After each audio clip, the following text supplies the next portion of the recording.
Hi, this is the Sunday Read. My name is Kim Tingley, and I'm a contributing writer to the New York Times Magazine.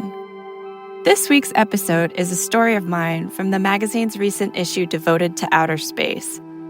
And my story is about what happens to us, to the human body, once we leave planet Earth.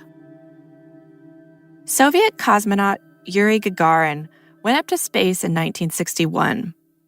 Although we'd sent up animals before, at that time, we were still really unsure what would happen to people in low gravity. Unsure about even the basics. Would you be able to swallow? Would you choke on your own tongue? As it turned out, during his 108-minute orbit around Earth, Yuri Gagarin could eat and drink just fine. We learned from his short journey that we could go up there and back, and that some of our basic functions would be okay. And so, we sent more people up, farther away and for longer periods of time, first to the moon, and later to the International Space Station. Fewer than 700 people have been to space. It may sound like a lot, but it's not enough to draw conclusions about what long-term space habitation would do to people. Astronauts have tended to be a pretty homogeneous group. They're physically fit, they're ultra-healthy individuals, and so they're definitely not a representative sample of the human race. What we do know is our bodies can adapt pretty quickly to space. At first, you might get a kind of space car sickness, something called space adaptation syndrome, which will eventually go away. But then, your body will begin diverting resources away from your bones and muscles because they no longer need to support your weight. Your blood and other fluids no longer have to fight gravity, so they shift upwards. Your face becomes bloated, and you sort of get chicken legs. The longest anyone's ever been in space is 437 days. But long term, what we don't know is this. Say that we're out there for years. Would our bodies ever change to the point when we wouldn't even be able to return to Earth? And at that point, would we become something else? Entirely?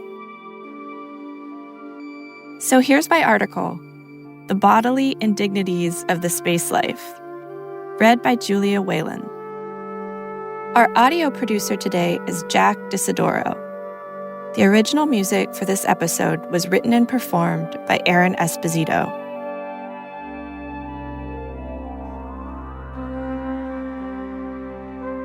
As an incubator of life, Earth has a lot going for it, something we often fail to appreciate fully from within its nurturing bounds. Merely sending probes and rovers to the moon and Mars won't do. For various reasons, adventure, apocalypse, commerce, we insist upon taking our corporeal selves off-world too. Multiple private companies have announced plans to put hotels in space soon. NASA is aiming to 3D print lunar neighborhoods within a couple of decades. And while it will probably take longer than that to build and populate an outpost on Mars, preparations are being made. This summer, 4 NASA crew members began a 378-day stay in simulated Martian housing at the Johnson Space Center in Houston. When you look at the renderings of these cozy dwellings, it's easy to lose sight of how hostile space is to Earthlings. As a reminder, consider what would happen if you found yourself in low Earth orbit or on Mars or the Moon without a spacesuit on. You would pass out from a lack of oxygen within a matter of seconds, a condition known as hypoxia, and die soon thereafter. In the brief meantime, all the gases inside your body, including any air still in your lungs, would expand in the absence of external pressure. Depressurization would also cause your internal fluids to bubble, not because they're heating up, but because they are transmogrifying into their gaseous state. The temperature wouldn't be much of a problem, at least, even though thermometers in low Earth orbit produce readings from minus 85 degrees to 257 degrees Fahrenheit, depending on whether they are in shadow or in light. Space, as a near vacuum, has very little mass to conduct heat to or away from you, so you are not likely to feel instantly hot or cold. While hypoxia is potentially a real threat should your space vessel or extraterrestrial habitat leak, it's a manageable one, assuming you haven't leaped naked out of your space capsule or off-world dwelling. But two other major challenges confront our fragile bodies when we leave our planet, neither of which has been entirely solved yet, even indoors: variable gravity and radiation. Gravity is determined by the mass of objects and their distance from one another. Because Earth is so big, it is impossible, while on it, to escape its gravity for any serious length of time. As a result, we don't know very much about what our lives would be like without, or under some diminished influence of, this omnipresent attraction. On the Moon and on Mars, which are smaller than our world, the gravitational tug will be much less, a sixth and a third, respectively, of what it is here. Conversely, radiation exposure intensifies with elevation because there's less atmosphere above you to block it, and you incur a much larger dose if you get beyond the protective bubble of Earth's ozone and magnetosphere, the magnetic field that stretches roughly 40,000 miles out at its most compressed point. The solar and galactic radiation that washes over Mars, which at its closest is 34 million miles away, will potentially be 700 times as great as what passes through our magnetic defenses. Space travelers beyond low Earth orbit will also be bombarded with high-energy atomic nuclei from exploding stars throughout the galaxy, which are normally deflected by the magnetosphere from reaching the surface of our planet. Those particles are so heavy and moving so fast that they penetrate spaceships, spacesuits, and skin, banging into other particles in their path and damaging any attendant cells in ways researchers are only beginning to understand. So far, most of what we know about the effects on the human body of these threats comes from astronauts in low Earth orbit, and because safety is a paramount concern, we don't send many of them up there, and we don't let them stay for long when we do. 6 months is the average length of a visit to the International Space Station, and fewer than 300 people have made the 250-mile voyage. While that collective experience is enough to have taught us how the body responds when gravity's pull is substantially reduced, the magnetosphere still shields the ISS, and only the 24 astronauts who flew in the Apollo program have gone beyond it. The Moon orbits an average of more than 238,000 miles away. Though these 24 astronauts spent little more than a week at a time without its protection, they have died of cardiovascular disease at a rate 4 to 5 times as high as that of their counterparts who stayed in low Earth orbit or never entered orbit at all, which suggests that exposure to cosmic radiation might have damaged their arteries, veins, and capillaries. We can't send people to Mars or to live on the Moon until we can be reasonably confident that they'll survive getting and residing there. But the space-based medical science needed to make that possible has been hindered by small sample sizes that aren't representative of the general population. All of the Apollo astronauts were white men born between 1928 and 1936. Space tourism, though, promises to offer opportunities to study the effects of radiation and low gravity on a much broader demographic than really well-selected super people, as Dorit Donoval, the director of the Translational Research Institute for Space Health, TRISH, at the Baylor College of Medicine, describes those who have historically qualified to leave the planet. Old, young, pre-existing health conditions. We are starting to gather a knowledge base that in the future will be essential even for NASA, Donoval told me, because we have to learn about the edge cases to really understand what is going on in our bodies to adapt to a hostile environment. You don't learn as much from people who are healthy. It's when people get sick that you understand how people get sick and how to prevent it. Epidemiologists face the same predicament on Earth. Before they can figure out how to protect the population, they must wait for harm to come to enough people to expose the causes. As less rigorous medical screening allows more tourists to reach space, the chances increase significantly that someone will get hurt or have a health emergency there. Aerospace medicine is one of 3 specialties certified by the American Board of Preventive Medicine because surgeons for a given flight tend to be stuck on the ground. They have to optimize the health of their patients and ward off potential disasters before departure. The problem is, they can't know what those disasters will be until they occur, which means that, as with every expedition into the unknown, at some point, some intrepid or desperate souls are just going to have to blast off and see what happens. Scientists once predicted that we couldn't live in the absence of Earth's gravity.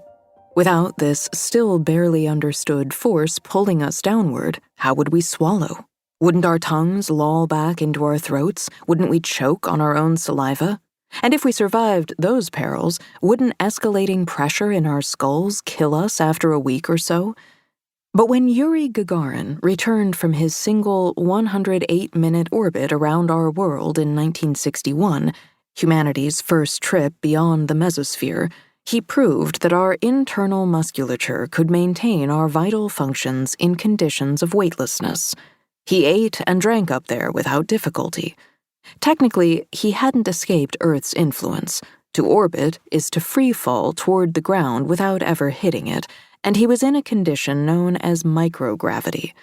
This felt, he reported, like hanging horizontally on belts, as if in a suspended state, a circumstance passingly familiar to anyone who has been on a roller coaster or jumped off a diving board. Gagarin said he got used to it. There were no bad sensations, he added. Either Gagarin was fibbing, or he had a strong stomach. Initially, many space travelers puke, or at least feel motion sick. Space adaptation syndrome, or SAS, is what such nausea, headache, and vomiting are called outside our atmosphere. It's the same as sitting in the back of the car in childhood, reading something with your head down, says Jan Stepanek, director of the Aerospace Medicine Program at the Mayo Clinic in Scottsdale, Arizona. It's a mismatch of what the eyes are seeing and what the inner ear is telling you. Only, in this case, that mismatched perception is a result of the organs and hairs of the vestibular system floating free without their usual gravitational signals. You acclimate eventually. In fact, researchers only learned about the prevalence of SAS symptoms in the 1970s, when they heard Skylab astronauts talking about it with one another over a hot mic. Astronauts, it turns out, are not ideal subjects for medical study because they are notoriously stoic and unforthcoming about any symptom that might ground them. On Earth, your body maintains your blood pressure such that enough oxygen reaches your organs and waste is ferried away. One of the biggest oxygen users, your brain, is positioned above your heart for much of the time you are awake. But microgravity suddenly stops pulling blood downward into your legs, just as lying down or getting into a pool does, except more so. That lets blood collect in the upper body, triggering pressure sensors in your heart and the carotid vessels of your neck, which then send hormonal instructions to urinate more and decrease blood production. This is why you often feel the need to pee shortly after climbing into bed or sinking into a body of water. On our planet, that's usually enough to reduce your blood pressure and rebalance the system. In microgravity, however, the blood volume above your neck will most likely still be too high, at least for a while. This can affect the eyes and optic nerves, sometimes causing permanent vision problems for astronauts who stay in space for months, a condition called space-flight-associated neuroocular syndrome. It also causes fluid to accumulate in nearby tissues, giving you a puffy face and congested sinuses. As with a bad cold, the process inhibits nerve endings in the nasal passages, meaning you can't smell or taste very well. The nose plays an important role in taste. The ISS galley is often stocked with wasabi and hot sauce. These sensory deficits can be helpful in some respects, though, because the ISS tends to smell like body odor or farts. You can't shower, and microgravity prevents digestive gases from rising out of the stew of other juices in your stomach and intestines, making it hard to belch without barfing. Because the gas must exit somehow, the frequency and volume, metric and decibel, of flatulence increases. Other metabolic processes are similarly disturbed. Urine adheres to the bladder wall rather than collecting at the base, where the growing pressure of liquid above the urethra usually alerts us when the organ is 2/3 full. Thus, the bladder may reach maximum capacity before an urge is felt, at which point urination may happen suddenly and spontaneously, according to A Review of Challenges and Opportunities, Variable and Partial Gravity for Human Habitats in LEO, or low Earth orbit. This is a report that came out last year from the authors Ronke Olabisi, an associate professor of biomedical engineering at the University of California, Irvine, and Mae Jemison, a retired NASA astronaut. Sometimes the bladder fills but doesn't empty, and astronauts need to catheterize themselves. The longer astronauts stay in microgravity, the more they change. Because they don't need to support any weight, bones and muscles begin to atrophy, much faster than they do in advanced age on Earth. Bone density in the hips and spine can decrease by 1 to 2% per month in space, compared with 0.5 to 1% per year in elderly Earthlings. The calcium that leaches from the bones is expelled in urine, increasing the risk of kidney stones. Muscle mass ebbs too. Astronauts must exercise vigorously for more than 2 hours a day to keep in decent shape. They also must constantly dab their skin with a towel while doing so to prevent their sweat from beading and floating into colleagues or equipment. The discs between their spinal vertebrae spread farther apart. Astronauts grow taller, but their lower backs hurt. The body's sensors that on Earth raise our blood pressure when we stand up from lying down so that we don't faint grow lazy with disuse. This degeneration, along with reduced muscle mass, is why astronauts must be carried from their capsules when they return to terra firma after a long mission. The body recalibrates to normal. But protracted stays in microgravity, the current record, 437 days, was set by the Russian astronaut Valery Polyakov in 1995, make for painful recoveries. After 340 days in space, Scott Kelly, a NASA veteran of 3 previous shorter missions, described the period immediately following his return as much, much worse than those of earlier trips. All of my joints and all of my muscles are protesting the crushing pressure of gravity, he wrote in his 2017 memoir, Endurance. Legend has it that Polyakov, for his part, strolled out of his capsule unfazed, bummed a cigarette from a friend, and started smoking. Of course, recovery in this case, in every case so far, means reacclimating to Earth's pull. But what if you never come back, and instead stay in orbit or on the Moon or Mars for the rest of your life?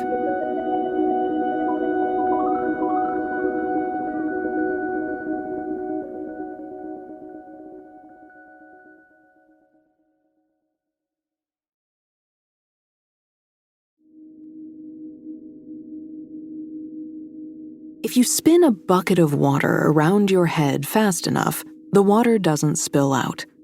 The same physics underpin most plans for creating what is colloquially referred to as artificial gravity. In those scenarios, the space travelers are the water. The tricky part is that the speed at which you spin them must be faster the closer they get to the axis. In other words, you can have either a gigantic spacecraft that rotates slowly or a small one that rotates rapidly. Engineering and transporting such an apparatus into low Earth orbit has so far not been a major priority for government agencies. It's much easier and cheaper to give astronauts tools to manage their weightlessness. But just because NASA hasn't used spinning vessels to simulate gravity doesn't mean it's not possible, says Rhonda Stevenson, the chief executive of Above Space.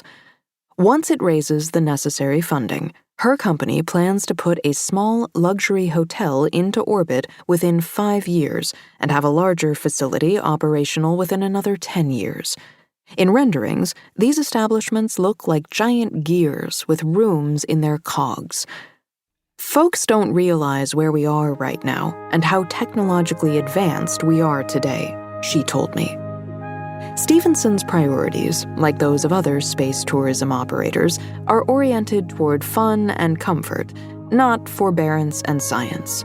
Astronauts never complain, but paying guests love an excuse to leave a 1-star review, especially when they'll be shelling out millions for a weekend stay. In other words, there must be amenities and flush toilets, a contraption whose evolution was also guided by gravity. Nobody wants to go up there and be lonely and eat algae paste and crickets, Stevenson says. That just doesn't sound like a good time. Eventually, such wealthy vacationers will want somewhere to go, a space mall, a mini golf course, and they'll want cosmopolitan cuisine. Stevenson and others predict that commercial parks, factories, and farms will all be built in space to meet their demands. The hospitality industry is not the only one with space aspirations. Chemistry and drug discovery might thrive there. Crystals, like those used in pharmaceuticals, grow bigger and more symmetrically in microgravity. There are ambitions to mine the moon for rare metals. Solar energy production could flourish in the absence of weather, and astrobotany, which will be needed to supply space settlements with fresh food, could eventually grow crops and send them back to Earth. In one experiment, wheat plants grew 10% taller in microgravity. When that day comes, whether you're in space working or vacationing, tuning your gravity could become part of your 9 to 5, like adjusting your thermostat. You might spend your workday in microgravity. Then you might go for a jog or just rest in 1G. Maybe as you age and your joints start aching, you move to rooms in 0.75G, where gravity is tempered just enough to put the spring back in your step. Senior living in space. Even if gravity doesn't prove quite so easy to supply as envisioned, weightlessness would mostly be just an inconvenience for the few hours it takes to get into low Earth orbit or the few days' flight to the moon. But getting to Mars or back again will, at least at first, most likely require living in microgravity for more than a year. This raises physical concerns. Will those astronauts be able to stand up when they arrive? If they can stand, will they pass out? If they pass out, will they break a bone? And if they break a bone, will it heal as it would on Earth? Researchers understand even less about astronauts' neurological states and whether cognition is affected by the pressure that fluids shifting headward put on the brain. Few of the NASA astronauts want to volunteer to stick a needle in their brain or eye to measure pressure while in space, Donneville says. It's a risk, and they are afraid we might find something that might prevent them, for medical reasons, from being able to fly. We've had this experiment on the books for years. Researchers are hoping that commercial spaceflight passengers will be more amenable to volunteering for experiments, like having a new kind of pressure transducer surgically implanted inside their skull in the months before takeoff. If the device works as expected, it will answer long-standing questions about the impacts of microgravity inside the cranium, and it might also lead to insights that could help parents and doctors treat babies with hydrocephalus, a neurological disorder caused by a buildup of cerebrospinal fluid in ventricles deep within the brain.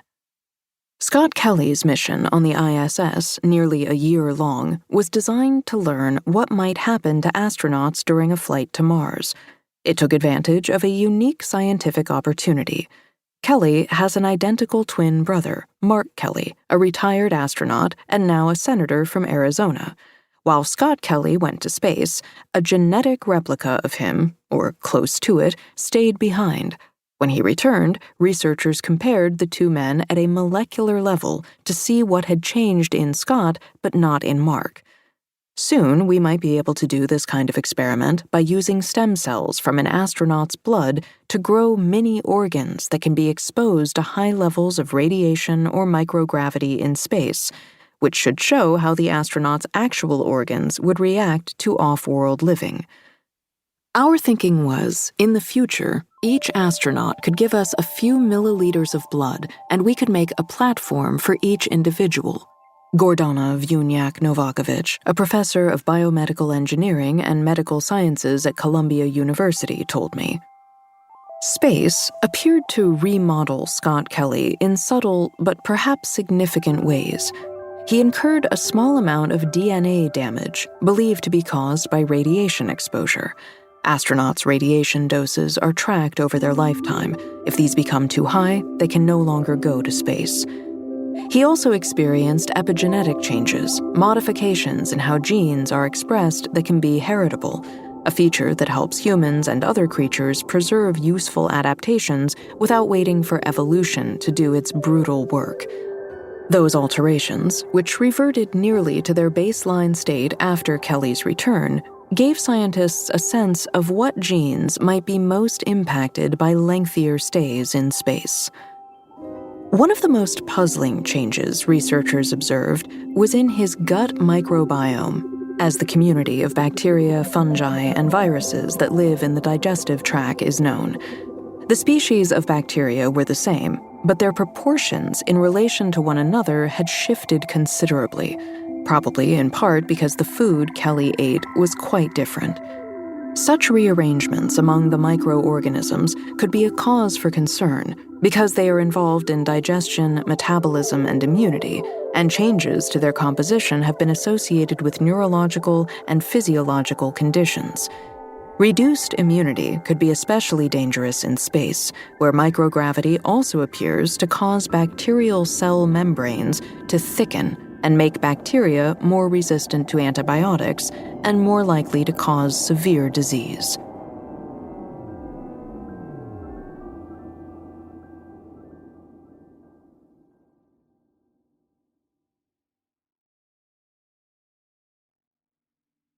There will, of course, be surprises out there, some of them sure to be quite unpleasant. Jan Stepanek at the Mayo Clinic points out that scientists once thought blood clots were very unlikely to occur in the absence of Earth's gravity, but then one appeared.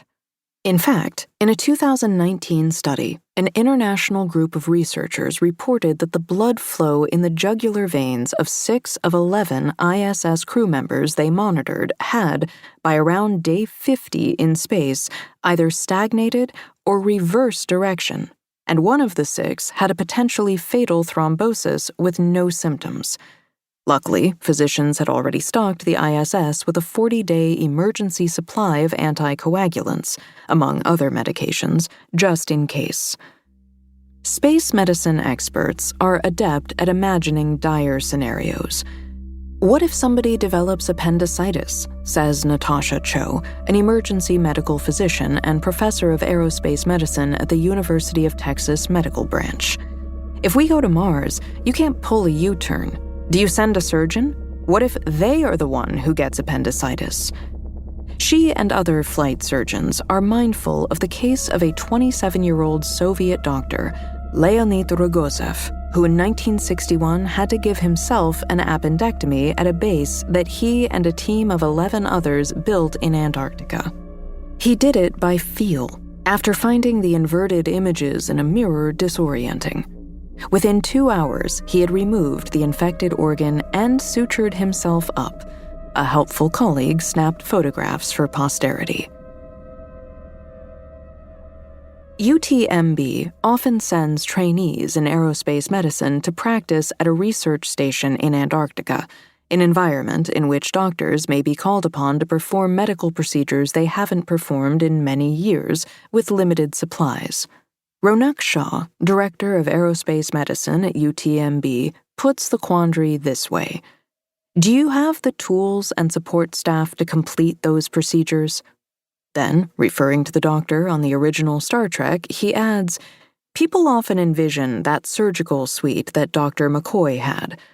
In reality, it could cost $10,000 or more per pound to put a payload into orbit, and anything that goes on the spacecraft must earn its place at the expense of something else.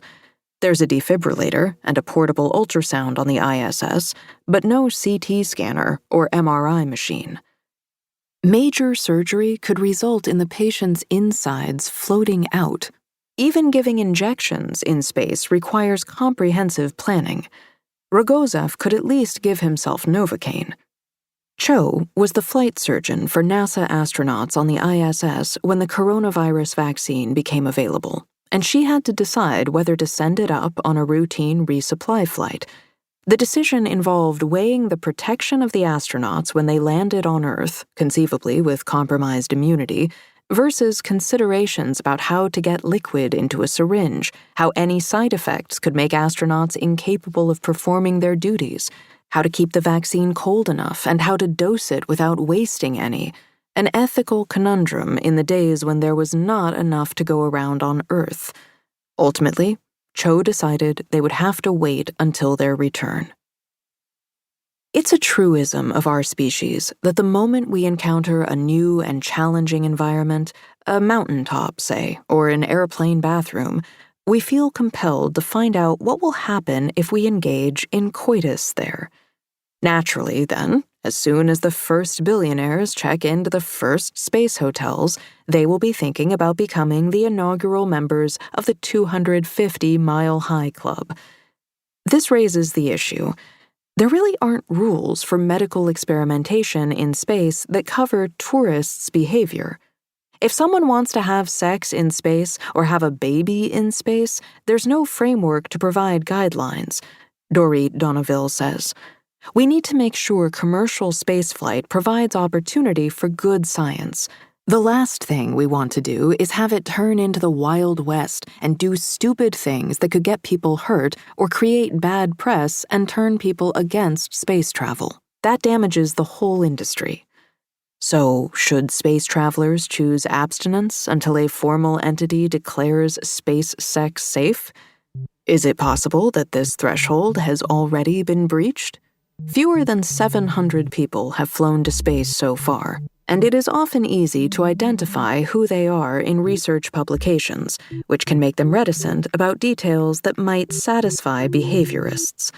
In short, says Simone Dubé, a postdoctoral research fellow at the Kinsey Institute at Indiana University, we know very little about the intimacy and sexuality of astronauts. But we do know some basics. There are good indications that erection and lubrication are not inhibited in space, Dubé says, and it appears that microgravity doesn't subject contraceptives to additional side effects. There are concerns about reproduction, however, that will have to be addressed if our species is ever to take up permanent residence somewhere else besides Earth. For the most part, scientists have studied aspects of procreation in space only in animals, including fruit flies, frogs, newts, geckos, aquatic crustaceans, quails, rats, mice, and, intriguingly, rams. While producing and developing healthy embryos in space can be done, it clearly comes with considerable risks. Radiation exposure damages DNA and can cause infertility and sterility in adults, for example. Exposed embryos and fetuses appear more likely to have growth and cognitive delays, birth defects, and higher rates of newborn mortality. Dubé is worried most of all about the psychological effects of intercourse, or a lack thereof, in space. What I want to draw people's attention to is that we are going to try to enact sexuality in all its complexity in a very small, remote, isolated, very small space with limited partners who are people you work with and depend on. Historically, in analogous situations like military basic training, this has proved disastrous, mostly for women. I'm much more worried about the next morning, after people have sex, how it's going to affect the crew dynamic, Dubé told me, rather than, are people going to be able to have sex or masturbate in the space station? The potential adverse health effects of loneliness and isolation in space have also been understudied, but will most likely become more significant the longer a mission lasts. Being in space is like the pandemic lockdowns many people experienced in 2020, except you can't open a window or take a walk outdoors. And the farther you get from Earth, the more lag time there is between when you send a message and when your loved one back home receives it. On Mars, the wait might be 20 minutes. In 2014, NASA issued a report examining psychosocial well-being and performance in isolated, confined, and extreme environments that considered data from submarines, underground bunkers, and polar expeditions. It also detailed how career competition and differences in personality, values, culture, and language derailed a 105-day ISS simulation in 1999, in which a crew occupied connected hyperbaric chambers.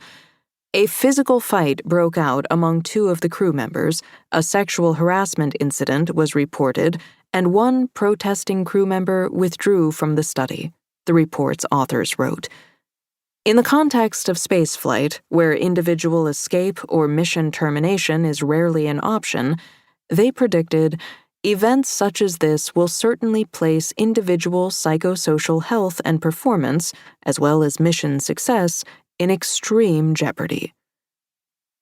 Fortunately, the polar teams seem to have fared somewhat better, with Antarctic groups that spent the winter there enjoying many aspects of their removal from society, including excitement over experiencing the unknown, free time to self-improve, exercise, and think, and the opportunity to remove oneself from daily hassles and negative aspects of life on Earth.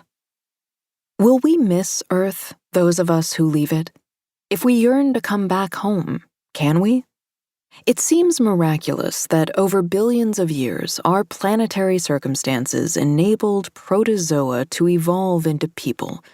But really, we are just a series of elegant sensors, Jennifer Fogarty, the chief scientific officer at Baylor's Space Health Institute, told me.